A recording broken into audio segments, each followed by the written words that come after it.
హైదరాబాద్లో హైడ్రా ఈ పేరు వినగానే ప్రస్తుతం హైదరాబాద్ నగరంలో అక్రమ కట్టడాలు నిర్మించిన వారి గుండెల్లో రైలు పరిగెత్తుతున్నాయి. ఎప్పుడు ఎక్కడ నుంచి ఏ బుల్డోజర్ వచ్చి తమ ఇల్లు కూల్చేస్తుందో అని భయంగా గడుపుతున్నారు. ఈ క్రమంలోనే హైడ్రా కమిషనర్ ఏవి రంగనాథ్ నగరంలోని చెరువులు, కుంటలు, నాలాలు కబ్జా చేసినట్లుగా ఫిర్యాదులు అందిన ప్రాంతాలలో విస్తృతంగా పర్యటిస్తున్నారు. ఈ నేపథ్యంలోనే తాజాగా మాజీ మంత్రి బీఆర్ఎస్ ఎమ్మెల్యే చామకూర మల్లారెడ్డి అడ్డాలో ఏవి రంగనాథ్ అధికారులతో కలిసి పర్యటించారు. ఆ ప్రాంతంలో ఉన్న అక్రమ కట్టడాల గురించి ఆరా తీశారు. హైడ్రా కమిషనర్ ఏవి రంగనాథ్ బుధవారం మేడ్చల్ జిల్లా జవహర్ నగర్ లో పర్యటించారు. ఈ సందర్భంగా మాజీ మేయర్ మేకల కావ్యకు చెందిన ఫామ్ హౌస్ కు అనుమతులు లేవని గుర్తించారు.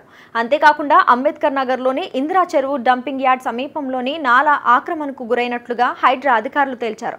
ఇక ఫామ్ హౌస్ కు అనుమతులు జారీ చేసిన అధికారులపై అలాగే చెరువు ఆక్రమణపై అలసత్వం ప్రదర్శించిన అధికారులపైన చర్యలు తీసుకున్నట్లుగా ఈ సందర్భంగా హైడ్రా కమిషనర్ ఏవి రంగనాథ్ హెచ్చరించారు.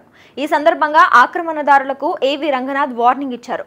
పేదవారిపై అయినా కాస్త జాలి చూపిస్తామేమో కానీ చెరువులు, కుంటలు, నాలాలు ఆక్రమించి నిర్మాణాలు చేపట్టిన బడాబాబులను మాత్రం ఎట్టి పరిస్థితుల్లోనూ వదిలిపెట్టేదే లేదని హెచ్చరించారు. ఫామ్ హౌస్లను, నిర్మాణాలను ఎలాంటి నోటీసులు ఇవ్వకుండానే కూల్చివేస్తామని రంగనాథ్ స్పష్టం చేశారు. అయితే పేదల పేరుతో ఇళ్ల నిర్మాణాలు చేపట్టి ప్రభుత్వాన్ని మోసం చేయాలని చూస్తే మాత్రం ఊరుకునేదే లేదని వార్నింగ్ ఇచ్చారు. అలాంటి వారిపై మరింత కఠిన చర్యలు తీసుకుంటామని హెచ్చరించారు. కాగా తాజాగా హైడ్రా కమిషనర్ తన బృందంతో జవహర్ నగర్ లో పర్యటించారు.